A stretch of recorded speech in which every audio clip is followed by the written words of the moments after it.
Sa iba pang balita, umaasa ang Philippine Sports Commission na maaprubahan sa lalong madaling panahon ang panukalang pagtayo ng isang training center para sa mga atleta ng Pilipinas na lumalahok sa mga international competition. Ito ang balita ni Victor Cozare.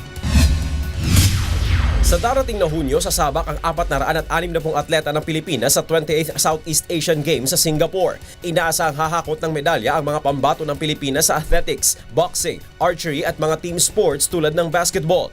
Umaasa rin ang Philippine Sports Commission na ngayong taon ay mag-i-improve ang performance sa overall standings ng Pilipinas na tumapos lamang na pang-7 sa nakaraang biennial meet. We will be asking too much kung sasabihin natin na tinitingnan natin yung number 3 or number 4. No? Pag nag-number 5 tayo, I think that will be a very good accomplishment. No? Magandang kuha na yun. Considering that we are preparing our athletes sa kondisyon na hindi katulad ng ibang bansa na may mga training center sila. Matagal nang isinusulong ng komisyon ang pagkakaroon ng National Training Center. Dito sa Rizal Memorial, medyo nag-iensayo yung mga atleta natin with the surroundings na hindi conducive for training. Target ng PSC na maitayo ang training center sa Clark, Pampanga. Isang 50-hectare lot o katumbas ng 5 Rizal Memorial Sports Complex ang planong paglagyan ng training center na kayang i-accommodate ang mga pasilidad ng iba't ibang sports. We are still negotiating. We are still also waiting for the legal opinion kung pwede ba namin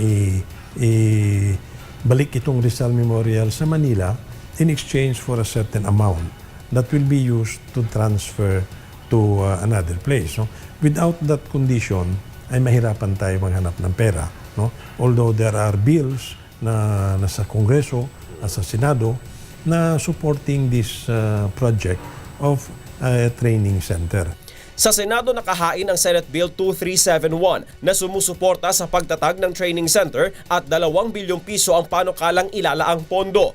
Kapag nakumpleto na, 55 million pesos naman ang ilalaang budget taon-taon ng pamahalaan para sa maintenance nito na pamamahalaan ng Philippine Sports Commission. Umaasa ang PSC na uusad ang naturang mga panukala at maisasabatas na sa lalong madaling panahon. Victor Cozare, UNTV News, Worldwide.